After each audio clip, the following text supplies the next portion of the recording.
Muito bem, queridos. Irmãos, hoje, pela graça do nosso bom Deus, nós iremos dar aí continuidade à nossa breve exposição na carta de Paulo aos Romanos, né? Hoje já é a nossa terceira, né, reunião, terceira lição, e nós iremos ver aí, hoje, eu só poderia abordar com os irmãos dois versos, né? Vamos ver aí o verso 16 e o verso 17. Mas antes, oremos ao nosso bom Deus mais uma vez. Querido Deus e Pai, obrigado, Senhor, pelo privilégio, pela oportunidade que o Senhor tem nos dado de ouvir a Tua palavra. Que o Senhor possa nos orientar através do Teu Santo Espírito, para que nós possamos essa noite compreender a Tua palavra com clareza e que ela possa trazer uma mudança profunda em nossas vidas. Pai, oramos não só por nós, mas pelos nossos queridos irmãos que estão espalhados pelo mundo, por Tua amada igreja. Que o Senhor possa os ajudar a crescer e se fortalecer cada vez mais na fé e na graça. Querido Deus, recebe essa oração em nome do Senhor Jesus. Amém. Amém. Amém. Amém. Amém. Amém. Amém. Amém, irmão. Amém, irmão. Queridos, eu vou ler aqui rapidamente os versos para os irmãos. Romanos, capítulo 1, verso 16, verso 17. Pois não me envergonho do Evangelho, porque é o poder de Deus para a salvação de todo aquele que nele crê, primeiro do judeu e também do grego, visto que a justiça de Deus se revela no Evangelho de fé em fé, como está escrito, o justo viverá por fé. Irmãos, relembrar aqui rapidamente, os queridos, o motivo pelo qual Paulo escreveu essa carta. Os irmãos lembram que Paulo, ele já estava decidido, né? Ele queria ir para a Espanha, ele queria pregar o evangelho onde Cristo não tinha sido anunciado ainda, e a igreja de Roma era a igreja mais próxima que tinha condições de suprir, né, aquilo que ele precisava para poder ir pregar lá. Ele já estava aproximadamente uns 15 anos, aproximadamente, já pregando naquela região ali próximo, né, da Judéia, né, estava ali na parte da Judéia, ele foi para a Ásia, né, para a parte da Galácia, e Paulo, já depois de aproximadamente 15 anos, não viu mais ali campo missionário para dar continuidade. Ele tinha uma última missão, um último trabalho, né, que ele tinha determinado em sua vida, que era levar uma oferta que ele já vinha coletando há algum tempo, para a igreja em Jerusalém. E depois daí, ele pretendia então ir para a igreja em Roma, para de lá então ir para a Espanha. Os irmãos que conhecem a história de Paulo sabem que ele foi a Roma, mas não do jeito que ele queria, não quando ele queria, né? E nós não temos informações claras se ele foi de fato para a Espanha. Então, como Paulo não conseguiu ir, né, até a igreja em Roma, quando ele tentou por várias vezes, ele então escreve esta carta, que nós estamos tendo o privilégio, né, a oportunidade de estudar, que é a carta de Paulo aos Romanos. E então esse foi o motivo pelo qual Paulo escreveu essa carta.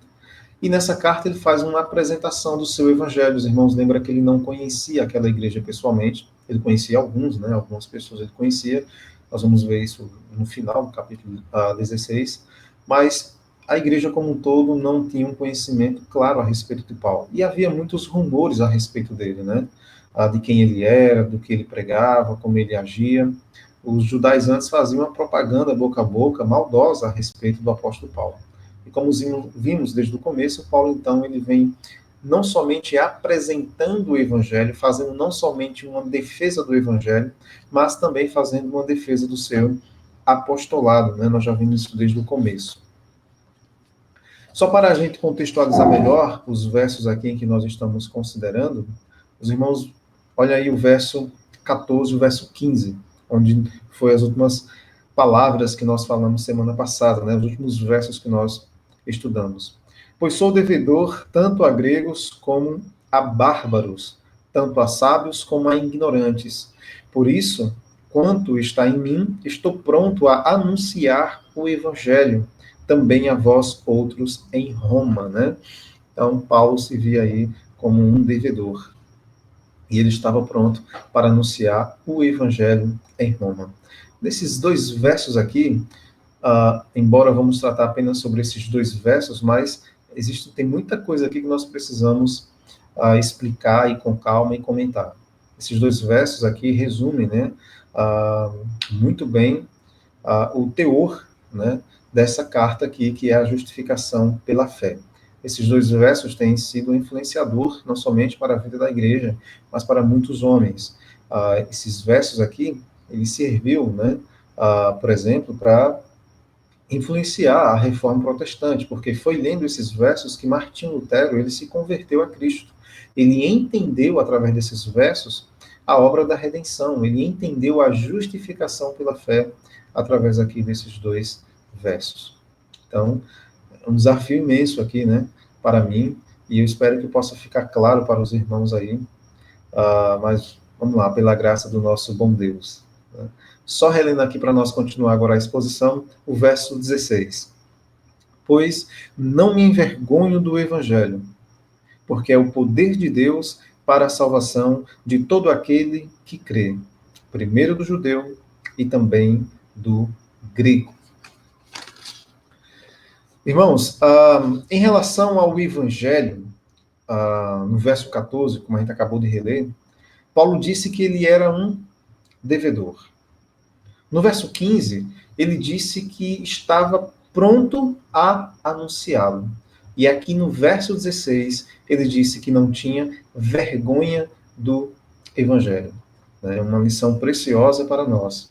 Devemos entender que somos devedores do evangelho, devemos pregar o evangelho, devemos entender, como ele fala aí no verso 14, devemos estar sempre prontos para anunciar o evangelho, e como ele fala aí no verso 16, nós não devemos ter vergonha do evangelho. Queridos, eu destaco aqui no texto é que quem está falando estas palavras, eu não me envergonho do evangelho. Né? Esse é um ponto, o primeiro ponto inicial nosso aqui será falar um pouquinho sobre quem é que está falando essas palavras, quem é que está se expressando dessa forma, eu não me envergonho do evangelho. Os irmãos sabem que é o apóstolo Paulo, né? E eu relembro os irmãos aqui brevemente, né, a história do apóstolo Paulo, o seu relacionamento com o evangelho, com o cristianismo. O apóstolo Paulo, ele foi um dos grandes, se não um dos maiores perseguidores da igreja naquele tempo. Ele era, de fato, como, eu lembro das palavras de Hernandes, o descreveu como sendo uma fera indomável. E, de fato, ele era assim. Paulo era uma fera indomável. Ele perseguiu a igreja, perseguiu o cristianismo, perseguiu aqueles que professavam a fé nesse evangelho. Paulo foi cabeça de uma perseguição terrível para a igreja do Senhor. Até que o Senhor o encontrou no caminho de Damasco. E ele então ali se converteu. Ele caiu por terra, não somente literalmente, mas espiritualmente, ele caiu aos pés do Senhor Jesus. E ali, queridos, daquele momento em diante, a gente vê que o apóstolo Paulo, ele dedicou a sua vida inteira a propagar e a defender esse evangelho. Então, essas palavras, essa expressão, eu não me envergonho do evangelho, vindo de quem está vindo, né, que é do apóstolo Paulo, isso é um significado muito grande, porque Paulo, ele não somente tinha vergonha, mas ele era nojo do evangelho, repulso, né? Ele olhava para a mensagem do evangelho e ele fazia de tudo ele fez de tudo para tentar acabar com essa mensagem. Mas ele acabou sendo convencida por ela. Ele acabou, então, arriscando a sua própria vida para poder anunciá-la. Então, esse é o primeiro ponto, né, muito importante. A segunda coisa que eu destaco aqui, irmãos, é porque o evangelho seria uma vergonha, né? Essa expressão, eu não me envergonho do evangelho. Primeiro a gente viu que isso veio de Paulo, aquele que perseguia a igreja, aquele que realmente trouxe grande sofrimento para a igreja. Ele perseguia o evangelho, mas agora ele está arriscando a sua vida para anunciar o evangelho. E ele fala, não me envergonho do evangelho, e a segunda coisa que eu destaco é essa, né? Por que o evangelho seria uma vergonha? Queridos, o Evangelho ele fala da pessoa do Senhor Jesus Cristo. E ele foi traído, né, por um dos seus discípulos. Ele foi rejeitado pelo seu próprio povo e morreu crucificado. Paulo já havia falado na carta aos Coríntios, né, lá em 1 Coríntios capítulo 1, verso 23, ele disse que a mensagem do Evangelho era um escândalo para os judeus e uma loucura para os gentios. Né?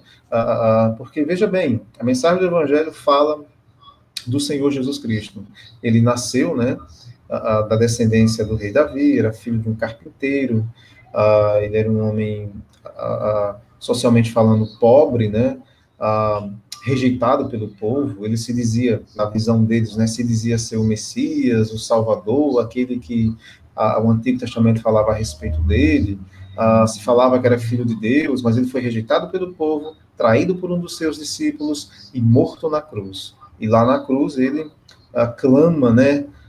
Pai meu, Deus meu, por que me abandonastes, né? Então, na visão do judeu, olhando para todo esse contexto, vendo essa cena, diz isso, é um escândalo, é blasfêmio um negócio desse. Já o gentil, né, o grego, o romano, ao olhar essa cena, não via ali em Jesus um libertador, mas via alguém derrotado. Todo o contexto dele e no final a sua morte não era para eles evidência de poder, não era evidência de um grande salvador, mas era evidência de fraqueza. E para o judeu um escândalo, era alguém que se dizia ser alguém que não era. Então, Paulo disse, eu não me envergonho. Então os irmãos estão vendo que a mensagem do evangelho naquele tempo era uma questão de vergonha para o judeu, loucura para o gentil. Mas Paulo disse, eu não me envergonho. Não mais. Aquele que perseguia hoje não persegue mais. Então ele diz, eu não me envergonho do evangelho. Paulo, então, ele explica, irmãos, o motivo pelo qual ele não tem vergonha do evangelho. E ele diz, continua na leitura, ele fala, vou reler aqui o verso 16. Pois não me envergonho do evangelho, porque é o poder de Deus para a salvação de todo aquele que nele crê. Primeiro do judeu e também do grego.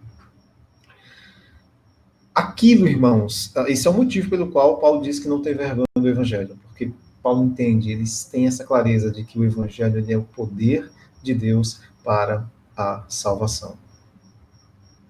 Aquilo que os judeus via como um escândalo e os gentios como uma loucura, era, na verdade, o poder de Deus para a salvação.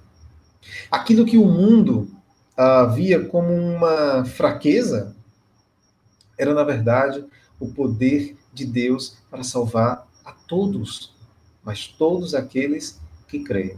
Não é todos no sentido de todo homem, todo ser humano na face da terra, não. Todo aquele que nele crê. O evangelho é eficaz, essa obra da redenção é para todo aquele que nele crê. Não é para todos, mas é somente para os eleitos, para os escolhidos. Quando Paulo disse, irmãos, que o evangelho ele é o poder de Deus para a salvação de todo aquele que nele crê, ele está afirmando, né, que todos estão, então, em estado de perdição. Né? E Paulo ele vai desenvolvendo isso ao longo da carta, né? Até o capítulo 3, até chegar ao capítulo 3, ele vai explanar bem, né? Explorar bem, explicar melhor essa questão da justificação pela fé. Mas aqui ele deixa logo de cara, o evangelho ele é o poder de Deus para a salvação. E quando ele fala que o evangelho é o poder de Deus para a salvação, então ele coloca aí as pessoas, né, o ser humano, judeu e gentil, num estado de perdição. Estão em pecados, e o único meio que eles têm para poder serem salvos é pelo evangelho. Ele é o único caminho. A única coisa que pode salvar o homem, libertar o homem de sua condição é o evangelho. Só o evangelho tem o poder para salvar o homem do seu estado pecaminoso. Então, aqui nós temos um resumo, né? Lembrando que Paulo vai explorar mais isso, nessa questão da justificação pela fé e também da condenação. Nós vamos ver ele falando sobre a condenação do gentio, ainda aqui no capítulo 1. No capítulo 2, ele vai falar também sobre a condenação do judeu, né? Tanto o gentio e o judeu estão debaixo do pecado. Mais para frente, ele adianta, ele resume, ele fala: todos pecaram, carecem da glória de Deus, né? Todos estão debaixo do pecado, debaixo da condenação. São todos, né? Tanto judeu como gentio. Muito bem. Eu espero que o áudio esteja bom aí para os irmãos, né? Que não esteja cortando.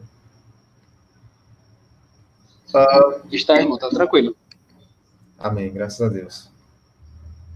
Então, queridos, e o Evangelho, ele começa com esta mensagem, que o homem está perdido, que ele é um pecador miserável diante de Deus, e que ele não tem capacidade de se salvar por si mesmo. E nenhuma outra religião ensina isso. Nós só encontramos tais verdades, irmãos, no cristianismo. É só no Evangelho do Senhor Jesus Cristo que isso é abordado. As pessoas, né, elas ensinam que o homem, ele não é totalmente mal, né, que existe uma certa bondade no homem. Outras até negam, né, a maldade do homem. O homem não é mau, o homem ele é um ser neutro, né? A questão da maldade ele vai aprendendo, né? Ele vai aí adquirindo isso aí com o passar do tempo, né? Ele vai aprendendo a fazer maldade, como também vai aprendendo a fazer bondade. Mas o cristianismo não. O cristianismo, ele começa, os irmãos que foram evangelizados, agora vão relembrar aí, né? Os irmãos lembram que nós iniciamos dizendo com clareza de que o homem ele é um pecador diante de Deus. E o que Paulo faz aqui é justamente isso. Ele quer apresentar o evangelho, ele começa mostrando o porquê que as pessoas precisam ouvir o evangelho. E aqui ele coloca, ao expressar de que ele é o poder de Deus para a salvação, ele já diz que porque todos, tanto judeu como gentio, estão perdidos, estão no pecado. E a mensagem do Evangelho já começa colocando o homem em seu devido lugar. O Evangelho diz que o homem é um pecador miserável diante de Deus, e de que ele não pode, por si mesmo, se libertar disso. Ele não pode, por si mesmo, se salvar. É impossível. Daí o Evangelho é o poder de Deus. É através do Evangelho, e somente por ele, somente pela obra que o Senhor Jesus Cristo realizou na cruz, é que o homem pode ser salvo da condição em que ele se encontra. E os irmãos não vão encontrar essa mensagem em nenhum outro lugar. O homem não prega isso, o homem não crê nisso, né? Somente o cristianismo, somente o Evangelho do Senhor Jesus Cristo fala tais verdades. Queridos, eu chamo a atenção dos irmãos para a afirmação de Paulo agora de que o Evangelho ele é o poder de Deus. Nossa, são palavras fortes. O Evangelho é o poder de Deus. Queridos, devemos refletir um pouco aqui sobre essa verdade. O Evangelho é o poder de Deus, né? Como isso deve se refletir em nossas vidas? O poder do Evangelho, irmãos, transforma as nossas vidas. Isso é algo extraordinário, né? Não tem nada tão poderoso quanto o Evangelho. Não é somente, o Evangelho não é somente essa transformação, não é somente uma mudança externa, né? Tem pessoas, né, que começam a mudar hábitos, né? E ela acha que porque está mudando certos hábitos, ela se tornou uma pessoa boa, uma pessoa aceitável diante de Deus. E nós entendemos que não é assim, né? Não é uma questão externa, porque a gente entende, o Evangelho nos ensina que o problema do homem não é um problema externo, mas é um problema interno. Os irmãos lembram que Adão, né, ao perceber que estava nu, ele pensava, ele entendeu ali que o seu problema era algo externo, fez roupas de figueira, cobriu a sua nudez, na mente dele, tudo resolvido, né, já resolveu que estava errado. Mas o problema do homem não é externo. O homem pode mudar seus hábitos, seu modo de se vestir, seu modo de falar, ele pode mudar até seu modo de se alimentar. Mas isso não o torna, isso em si não o torna uma pessoa aceitável diante de Deus, né? E tem pessoas que não têm clareza, irmãos, até hoje, evangélicos, né, que não têm clareza a respeito da mensagem do evangelho, essa questão da justificação pela fé somente, é um assunto bastante ainda difícil e muito discutido, né? Certa vez eu conversando com um jovem evangélico e eu perguntei a ele o porquê que ele precisava do Senhor Jesus Cristo, ou o Senhor Jesus Cristo veio, salvou ele de quê, né? Se não me engano foi essa a pergunta, o Senhor Jesus Cristo salvou ele de quê? Ele disse que salvou ele de várias coisas, ele disse. Eu perguntei, mas de quê?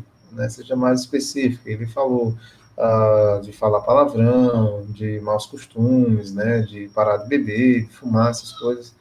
E as pessoas têm esse entendimento pequeno a respeito do Evangelho, tem essa visão da transformação do poder, né, que o Evangelho tem, e da obra que Cristo realizou na cruz. Eles têm uma visão muito pequena, eles não têm uma visão clara a respeito do real poder e da real transformação que o Evangelho causa em nossas vidas. A questão externa, ela de fato acontece.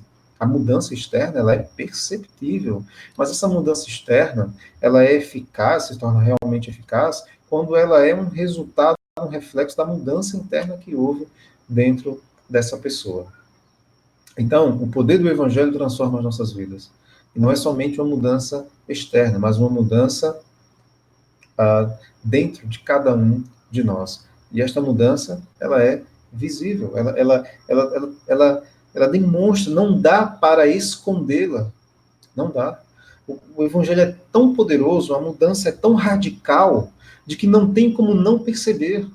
A única forma que nós não temos como ver é porque não houve. E aqui eu trago um exemplo para os irmãos. Os irmãos lembram daquele homem endemoniado, né? Que o Senhor Jesus foi lá, atravessou, né, o mar da Galileia para ir até ele, né? Aquele homem que se feria, se cortava, muitos anos naquela condição. As pessoas nunca tinham visto ele lúcido, e o Evangelho chegou na vida dele com um poder extraordinário, e as pessoas viram aquele homem calmo, sereno, sentado ali tranquilamente. E ele queria ir com Jesus. Jesus falou, não, você vai ficar e vai dar testemunho a respeito da graça de Deus em sua vida, né, do poder transformador do Evangelho em sua vida. Então, é isso, o Evangelho tem um poder transformador em nossas vidas, e é algo visível, não dá para esconder. Todo aquele que crê no Evangelho, irmão, ele tem a sua vida transformada. Todo aquele que crê, não adianta. Todo aquele que crê, ele tem a sua vida transformada. Portanto, não basta, irmãos, simplesmente ir à igreja todos os domingos. Não basta simplesmente mudar alguns hábitos. É preciso compreender que o Evangelho é o poder de Deus para a salvação. E que esta salvação, ela é passada, ela é presente e ela é futura. Né? Ela é futura. Passado, presente e futuro. Porque algumas pessoas elas se sentem, né, seguras, ou dizem que são cristãs, dizem que creem no Evangelho, mas quando nós observamos a vida delas, a gente não vê evidências do poder transformador do Evangelho em suas vidas. No máximo que a gente vê são mudanças de hábitos, mudanças externas, mas a gente não vê a mudança em seu coração. E o Evangelho, ele trabalha de dentro para fora, não de fora para dentro, é de dentro para fora. Devemos compreender que nós fomos libertos, irmãos, da condenação do pecado, que estamos sendo libertos da influência do pecado, e que seremos libertos da presença do pecado, né? E aqui está a obra, né, da salvação, né? Deus não nos salvou assim, digamos que de tudo de uma vez só, não, a salvação é progressiva. Nós já fomos salvos da condenação que o pecado trazia sobre nós, né, salvos do lago de fogo da condenação eterna, e o nome que se dá para isso é justificação, né? Nós fomos declarados justos diante de Deus. A segunda etapa, então, da salvação, ela é progressiva, né? A justificação, a salvação da culpa, Cristo já realizou de uma vez por todas. Mas a salvação da influência do pecado, ela é uma salvação progressiva, diária, e a Bíblia chama esse processo de santificação. E esse processo aí vai até aí o retorno de Cristo, né? A gente vai estar nesse processo aí de santificação até o Senhor Jesus Cristo retornar. E aí, quando ele voltar, se encerra, então, a última etapa vem aí da salvação, que é a glorificação, onde seremos, então, libertos da presença do pecado. Então, nós fomos salvos do pecado, estamos sendo salvos do pecado e seremos salvos do pecado. E muitos não têm essa concepção, eles não têm essa ideia. Eles têm a primeira, às vezes têm a primeira, mas se esquece da segunda e da terceira. E essa segunda ela é muito negligenciada, a questão da santificação. Para eles tem cristãos que eu já ouvi da boca deles dizer, não, eu não peco mais, eu não tenho mais problema com o pecado, eu não tenho nada mais com o pecado. Cristo já pagou o preço e acabou. Pagou, está pago, né? Não tem mais nada a se acertar, não tem mais nenhuma dificuldade em relação ao pecado, e eles se esquecem dessas etapas. É verdade que em relação ao preço do pecado, né, questão da condenação, Cristo pagou, nós não participamos dela.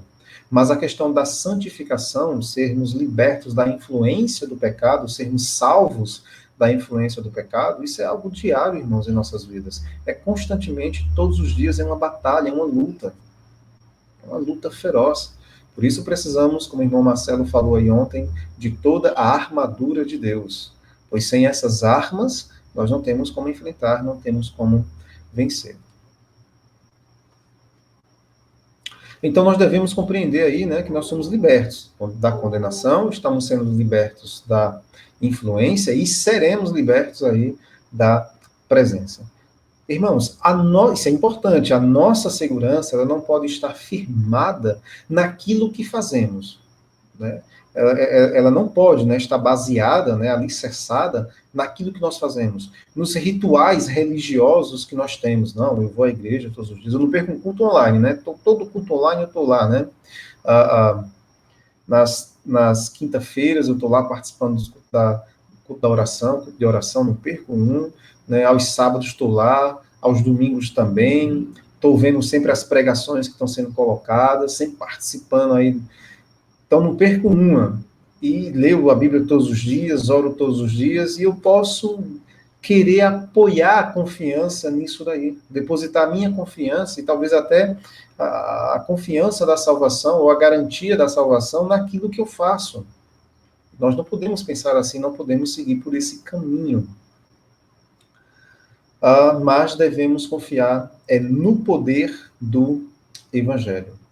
E isso é sério, porque tem pessoas, irmãos, que estão na igreja há mais de 30 anos, pessoas há mais de 40, pessoas há mais de 50, e não se converteram. Elas não provaram realmente do poder transformador do Evangelho.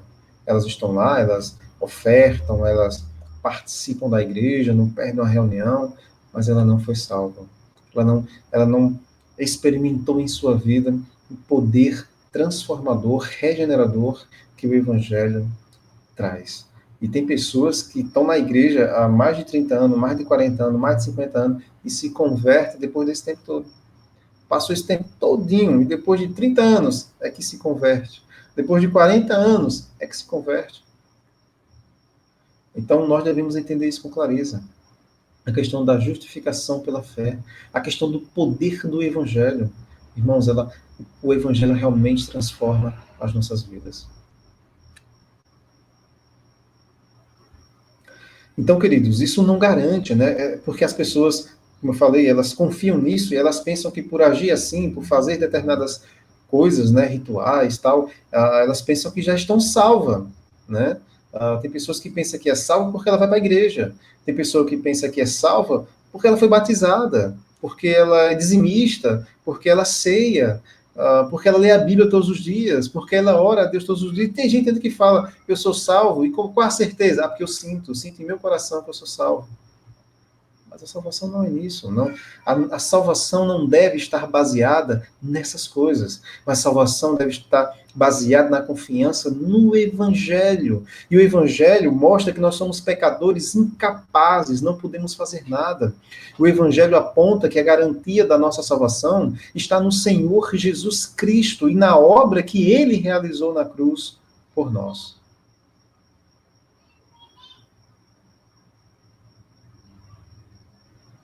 Então nós não devemos confiar nessas coisas. Pois como vimos, a salvação é muito mais do que fazermos parte de um grupo. A salvação é refletida, irmãos, em nossas vidas. Ela produz frutos. Ela produz frutos. Tiago diz que a fé, ela não dá para esconder, ela produz. Ela mostra os frutos realmente que são dignos de arrependimento. Tiago fala que a fé que não produz é uma fé morta. E fé morta não salva, irmãos. Não salva. Os irmãos lembram que Tiago não estava dizendo que a salvação era por meio das obras, mas que as obras, elas serviam como evidências de que nós somos salvos. Como é que eu falo que eu fui salvo? Na minha vida não houve mudança. Não há nada na minha vida que realmente demonstre essa mudança, essa salvação. Então não fui salvo. Pois a fé, ela é viva, ela produz. O Evangelho é poderoso. A transformação que acontece na nossa vida é uma transformação radical. Não dá para esconder, não dá para negar, ela é visível. Irmãos, não tem nada mais poderoso como o Evangelho para transformar a vida de uma pessoa, pois ele é o poder de Deus. Veja o exemplo do apóstolo Paulo. O apóstolo Paulo passou por uma transformação tremenda. Olha, e aqui eu chamo a atenção dos irmãos de que nós não precisamos necessariamente, né, para dizer que somos salvos, sermos convertidos de uma forma turbulenta, como foi o apóstolo Paulo. A questão de Deus chamar, isso aí é com Deus chama cada um dentro do seu contexto. O contexto que Deus chama um não é o mesmo contexto que Deus chama outro. Por exemplo, né, o irmão Marcos, ele já compartilhou comigo, né, que a forma como ele veio a Cristo foi uma forma para ele muito, difícil para ele, né? Muitos chamaram, muitos falaram, mas ele não veio por ninguém chamar. Mas ele tinha suas lutas internas e para ele foi algo forte, né? Deus o chamou de uma forma extraordinária. No meu caso, no meu contexto, eu não tive essas lutas, eu não tive essas dificuldades, né? Certa vez, meu pai veio me visitar, nós conversando sobre a palavra, sobre a Bíblia, e ele me perguntou, né? Ele fez uma pergunta, ele me perguntou, né? Você não tem desejo, né? Vontade de compreender melhor a Bíblia? E eu falei, tenho. E aí os irmãos vieram para cá, começaram a dar estudos, e aí estou aqui. Não foi algo assim turbulento, aquele negócio. Não foi. Para mim, a minha conversão foi tranquila. Mas tem certas conversões que não é tranquila. A do apóstolo Paulo não foi tranquila, né? O Senhor Jesus falou para ele, Paulo, dura, na verdade falou Saulo, né? Saulo, dura coisas é recalcitrar contra os aguilhões, né? Paulo vinha resistindo, né? Mas os irmãos sabem que a graça de Deus, ela é irresistível, né? Irresistível. Paulo lutou e foi vencido. Nenhum eleito será perdido. Todos aqueles que Deus escolheu antes da fundação do mundo, eles chegarão ao pleno conhecimento da verdade, serão alcançados por esse evangelho poderoso, terão as suas vidas transformadas, serão salvos. Isso pela graça do nosso bom Deus. Então, só relembrando aqui, pois não me envergonho do evangelho, porque é o poder de Deus para a salvação de todo o que crê, primeiro do judeu e também do grego. Paulo diz aqui, os irmãos veem aqui, que a salvação, a justificação é por fé, ele é o poder de Deus para a salvação, mas a salvação daquele que crê. Não é salvação de todo mundo, é somente daquele que crê, e essa salvação é mediante a fé. É por crer, não é por fazer alguma coisa, mas é por crer na obra que o Senhor Jesus Cristo realizou. E ele fala primeiro do judeu, depois do grego, né? Primeiro do judeu porque povo da promessa, né? Jesus veio primeiramente para eles, né? O libertador veio primeiramente para eles, conforme as promessas, e então depois para os gentios. Mas é por fé. O evangelho é o poder de Deus, irmãos, para a salvação. Mas não é de... O todo aqui é judeu e gentil, não é toda a raça humana, mas é judeu e gentil, e é pela fé. É aquele que crê, aquele que crê. O Senhor Jesus disse que aquele que crer será salvo, mas aquele que não crê, ele já está condenado, ele continua no seu estado natural, que é de condenação, de perdição. Então, a salvação é mediante a fé, e a fé somente. Seguindo então aí o verso 17, ele diz: visto que a justiça de Deus se revela no evangelho de fé em fé, como está escrito, o justo viverá por fé. Aqui, irmãos, Paulo revela o porquê que o evangelho é poderoso. É porque nele se revela a justiça de Deus. É no evangelho que a justiça de Deus ela é revelada. Isso é um ponto muito forte aqui, porque Lutero, quando via essa questão da justiça de Deus, ele encarava essa expressão, a justiça de Deus, um Deus santo e justo, exigindo e cobrando de um pecador aquilo que ele não pode dar. E Lutero meio que via Deus meio que injusto, né? Um Deus meio que cruel, né? Cobrando aquilo que o homem não pode dar. E como o homem não podia dar, Deus então castigava ele. Era assim que Lutero ele encarava essa questão da justiça de Deus. Até que, lendo esses versos, ele compreendeu o real sentido da justiça de Deus aqui. Então, queridos, a justiça revelada aqui não é somente o atributo de Deus, mas o que ele fez para nos salvar. A justiça de Deus aqui não é somente falando da santidade de Deus, da pureza de Deus, do quanto que Deus ele é santo e justo, mas a justiça aqui está falando também a respeito daquilo que o Senhor realizou por nós, para nós, por meio do seu Filho, o Senhor Jesus Cristo. A justiça de Deus aqui não é ele cobrando de nós, mas é ele nos revestindo com a justiça de seu Filho amado. E Lutero entendeu isso e deu graças a Deus e foi convertido, se converteu ao Senhor com esses versos aqui, irmãos. Ele entendeu que a justiça de Deus aqui não era Deus cobrando, mas era Deus nos dando. Era Deus nos... A justiça aqui não é Deus punindo o pecador, mas é Deus salvando o pecador. É Deus, não é Deus cobrando, mas é Deus imputando a nós justiça. É Deus nos declarando justos diante dele. E aí uma pergunta, né? Como Deus que é santo e justo, ele pode tornar um pecador que é culpado justo? Porque um juiz que é justo, alguém que é justo, ele deve pegar o culpado, né, e de fato sentenciá-lo, né, cobrar dele, punir, né, e o inocente, né, aquele que de fato é justo, inocentar. Então, como Deus pode, um Deus que é santo e justo, e tornar o homem como é pecador, como Deus pode então tornar o homem que é pecador uma pessoa justa, sem Deus ferir a sua justiça? Como é que Deus pode nos tornar justos e ao mesmo tempo permanecer justo? Porque o homem é culpado. Como é que Deus, que é justo, pode declarar o culpado inocente? E aí, o Evangelho nos revela que foi por meio do Senhor Jesus Cristo. O Senhor Jesus Cristo, ele nos substituiu. Ele pagou o preço, ele assumiu a culpa, a responsabilidade pelos nossos pecados. Irmãos, que verdade tremenda, que verdade gloriosa, irmãos. A justificação, ela vai além, irmãos, entendam isso. A justificação vai além de nos tornar pessoas justas. A justificação pela fé não é somente Deus nos declarar justo.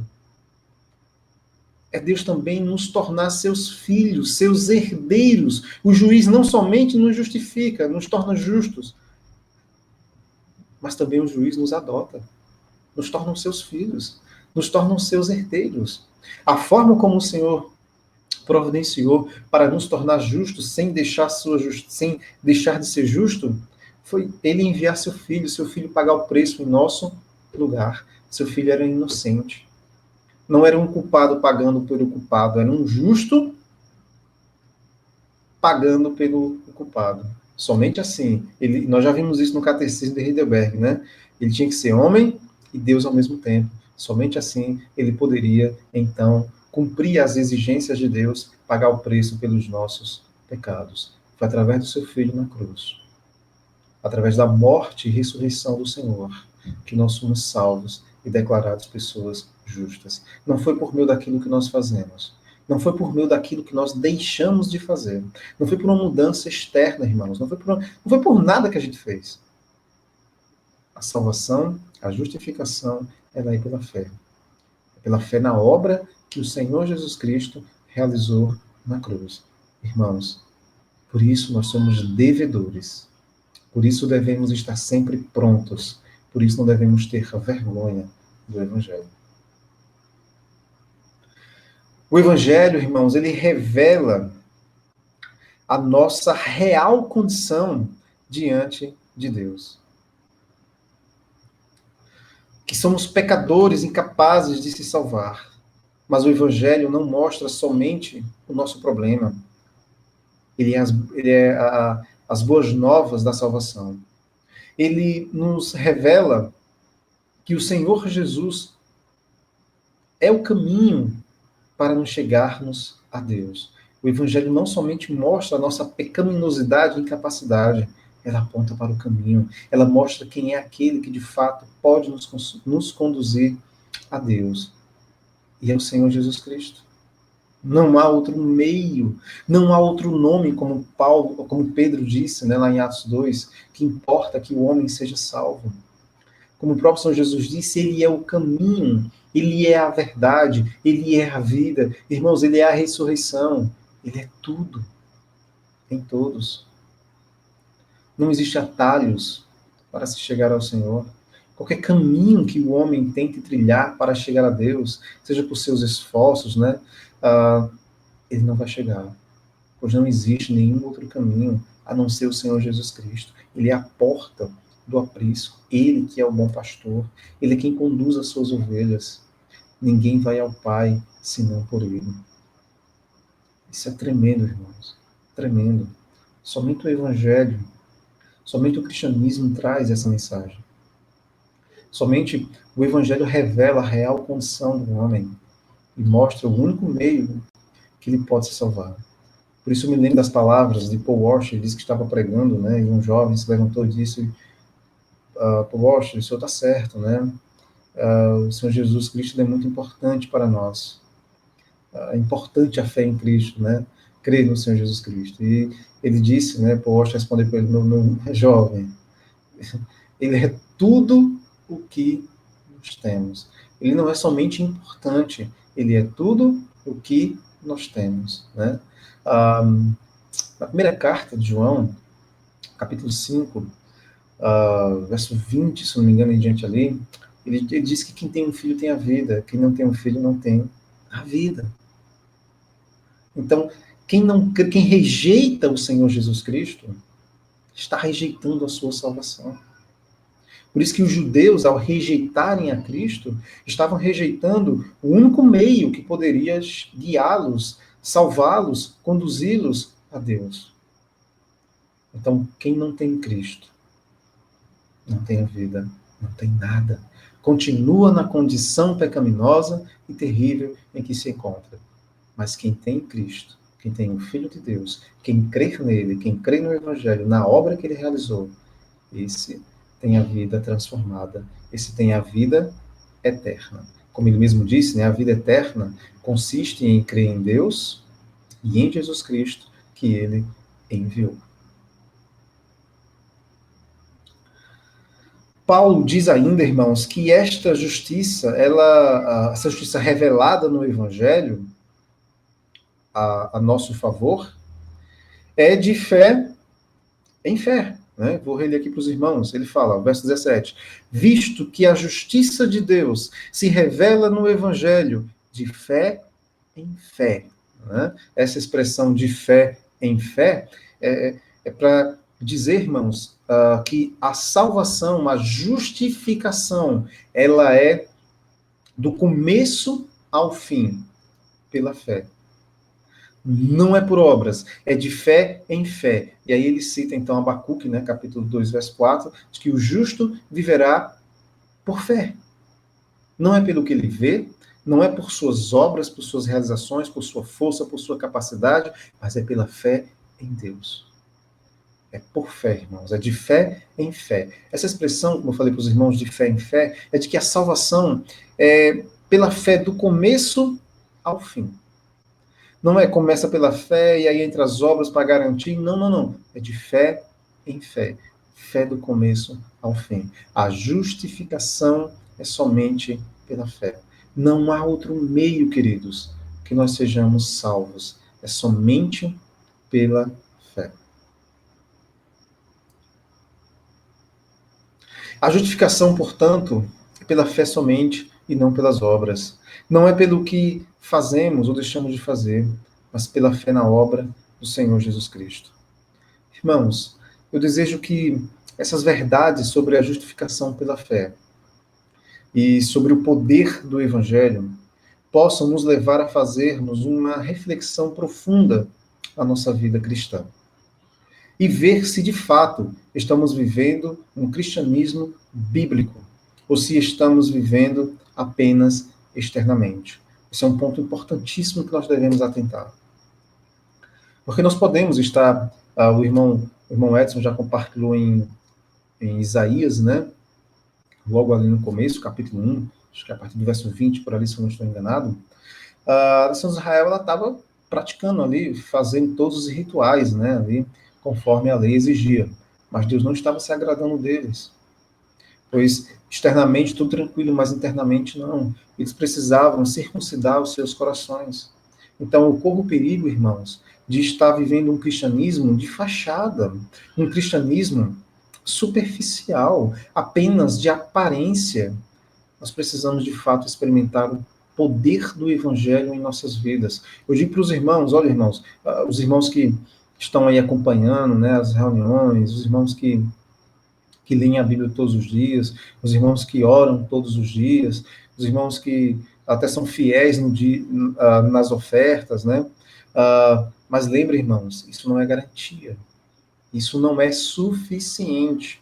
Nós precisamos nos envolver de fato com a igreja, com o reino de Deus.